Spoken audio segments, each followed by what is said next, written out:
Welcome to Go Trip. So yeah, straight to it, we're here down in Adelaide, South Australia, and we arranged to meet with a field tester in the area who very graciously allowed us to have an actual play around the game here in the bustling metropolis of the Adelaide CBD. So a quick note on first impressions, graphically it's beautiful. We've seen the bulk of it all in gameplay leaks, but the augmented reality camera is incredibly impressive and really gives the game character. So to start out with, we wanted to see for ourselves a broad part of the spectrum of locational variants. We went from exploring in the Botanic Gardens to some more densely populated metropolitan areas, and to be honest, it was pretty disappointing. While there were some areas with significantly more type variation, everywhere we went we were finding Meowths, Rattatas, and Magnemites. Some spots like the gardens did have more Caterpies and Weedles, and we noticed a few unique nesting spots like a footbridge with Mucks and the Adelaide Oval with spawning Dratinies. However, all in all, it was pretty similar wherever we went. To be fair, we did stay in the CBD mostly, and intermittently we would get a spawn of like Ghastly or Eevee or something, so if anything, it's just something that needs tweaking.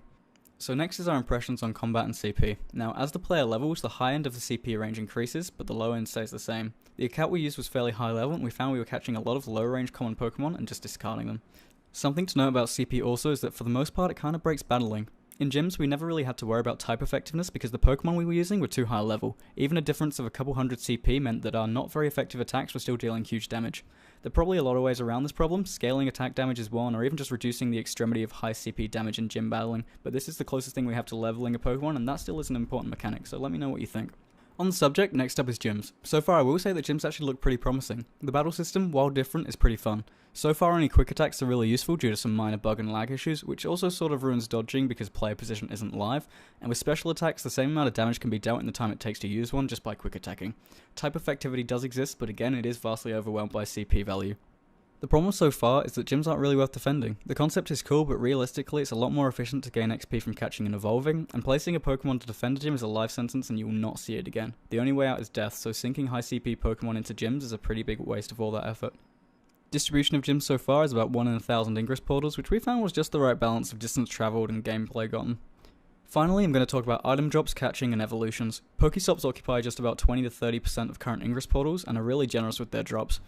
On the subject of balls, our field tester quoted that he discarded much more regular Pokeballs than he'd actually used, and that they were essentially an unlimited resource. High tier balls did come in handy catching higher and mystery CP Pokemon, and while there isn't any wild battling, the throwing mechanic was actually pretty fun, though it did get a bit tedious throwing 20 or so balls at higher levels. On the subject of evolutions, the animation is impressive, and the CP gain can vary, making it a decent risk, but all in all, the amount of grinding required to get to that stage is immense. The amount of shards and ergo catches required grows exponentially per tier, which ends up in the hundreds for tier 3 evolutions. All in all, while the game does have its share of bugs, the features so far are good. They just need a lot of tweaking and balancing. Of course, things will get a lot more interesting with the addition of trading and potentially even battling, but there's a lot to improve on. If you have any questions or suggestions, let me know. Personally, I'd like to see some kind of Pokemon centers, so long as they'd be one per town sort of rarity and some kind of cost would be required. I just want to say that this video has been made entirely possible by Pokemontus, which is a pseudonym because he's a field tester, but however, we just want to thank him so much for giving us this opportunity and being so friendly and helpful explaining like mechanics and sharing stories with us. Our next order of business is getting hold of a shotgun mic or something similar so we can actually speak live and not overdub like this. Additionally, we did actually conduct an interview with our field tester, so that should be live very soon. In terms of analysis content, I want to start looking into nest frequency, and I've even been tipped off about some potential gym features which are looking really exciting. That's the episode, and I'll see you on our Pokemon Go journey.